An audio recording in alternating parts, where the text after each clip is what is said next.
Bonjour les amis, bienvenue dans notre podcast. Sur notre page Easy Travel Study, nous vous donnons des conseils pour réussir votre projet d'études en France. Alors, le sujet du podcast d'aujourd'hui, c'est la fin de plusieurs aides aux étudiants étrangers en France. Donc avant d'aller dans le vif du sujet, nous vous demanderons d'aller vous abonner à notre page et de liker aussi notre vidéo. C'est des choses qui vont nous donner de la force pour vous proposer des sujets toujours pointus. N'hésitez pas aussi à commenter notre vidéo et à nous dire ce que vous en pensez. Alors, notre sujet d'aujourd'hui concerne la fin de plusieurs aides aux étudiants étrangers en France. Alors, c'est une promesse que je vous ai déjà faite lors de la dernière vidéo. Je vous promettais de vous dire pourquoi moi je conseillerais à tout étudiant qui fait la demande de visa à ne pas dire dans la motivation au consulat qu'il veut rester en France, mais de dire plutôt que vous voulez vous voulez finir votre étude en France, mais avoir l'opportunité de faire quelques expériences et puis revenir dans votre pays pour partager ce que vous avez appris en France, pour le partager à vos siens, donc pour le faire valoir dans votre pays d'origine. Donc voilà, ce pourquoi nous vous avons conseillé cela, c'est parce qu'il y a plusieurs mesures qui ont été prises récemment et d'autres qui sont en train d'être prises, dont le but est, selon nous, de réduire l'afflux des étudiants étrangers. Donc l'afflux, surtout des étudiants africains, qui de plus en plus arrivent en France pour étudier. Donc voilà, donc la première raison pour laquelle nous avons fait ce conseil-là de dire que vous voulez revenir après vos études dans votre pays d'origine, c'est que en 2025, une loi a été actée. Donc ça a commencé en 2025 et ça a été acté en février 2026. Et cette loi qui a été votée a mis fin aux appels, aux aides au logement pour les étudiants étrangers en France. Alors pour ceux qui ne savent pas, les appels, donc les aides au logement, c'est des aides que l'État donne aux étudiants étrangers pour leur aider à payer leur loyer.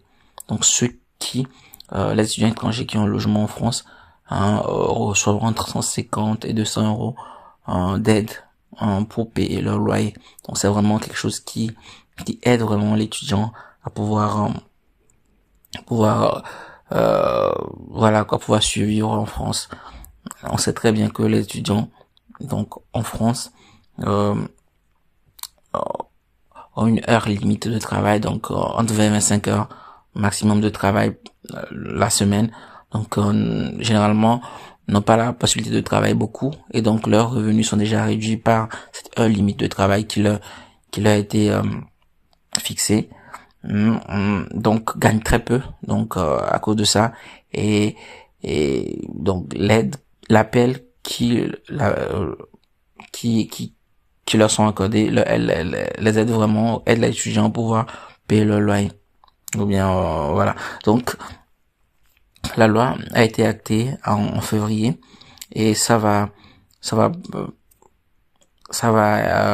actuellement les étudiants sont toujours en train de percevoir des appels, Les étudiants étrangers perçoivent aujourd'hui des appels, mais à partir de juillet 2026, les étudiants étrangers ne vont plus pouvoir percevoir les aides au logement. Donc voilà. Et à part ces aides-là au logement qui va prendre fin à partir de juillet 2026 pour plusieurs étudiants, pour la plupart des étudiants étrangers, parce que j'ai appris que après 2 ans de résidence en France, si vous travaillez, vos aides peuvent sourire, mais c'est pas sûr. Donc à voir. Donc voilà. Après 2 ans de présence en France, qu'il est possible de garder, de pouvoir avoir les aides aux appels, de garder ou bien de pouvoir ouvrir ses droits aux appels. Je sais pas si c'est vrai. Si les étudiants étrangers prochainement après juillet 2026, ils ont la possibilité d'avoir encore leur appel. Ils n'ont qu'à venir nous commenter sur cette vidéo, sur ce podcast, pour nous dire s'ils perçoivent toujours les appels. Donc voilà.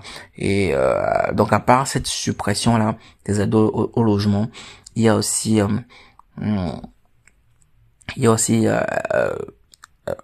un nouveau plan qui est en train d'être mis en place par le ministère de l'enseignement supérieur. Donc le plan c'est Choose France for Higher Education.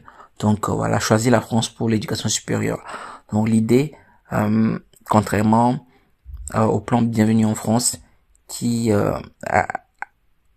lui avait commencé en 2019, ce nouveau plan a pour but de un peu forcer la main aux universités, de ne plus appliquer systématiquement l'exonération des droits aux inscriptions pour les étudiants étrangers.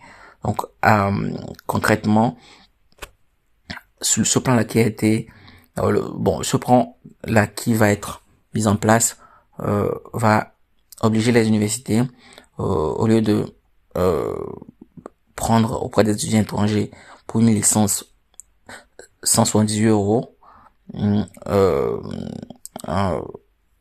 vont désormais va être obligé de prendre, ou bien vont être obligés d'exiger auprès des étudiants étrangers 2895 euros. Donc voilà, vous voyez un peu de 178 euros pour une licence pour une année. On vous exige 2895 euros, c'est énorme. Donc voilà, ça va être vraiment un choc pour les étudiants étrangers en France. Et voilà, et pour un master, actuellement, pour faire un master en France dans une université, les étudiants étrangers paient 254 euros. Et donc le nouveau plan va pousser les universités à exiger 3941 euros pour une année de master. Voilà, donc ils vont les universités vont exiger beaucoup plus que ce qui est aujourd'hui perçu auprès des étudiants étrangers. Donc c'est vraiment un choc. Ça va vraiment changer les étudiants étrangers. C'est un plan qui va être mis en place progressivement. C'est ce qui a été dit. Donc ceux qui sont dans un cursus de licence vont garder le paiement.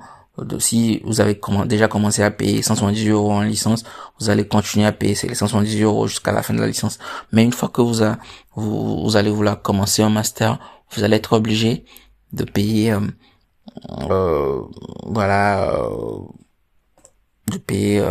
au lieu de 254 euros, comme les étudiants français, vous allez être obligé de payer 3941 euros.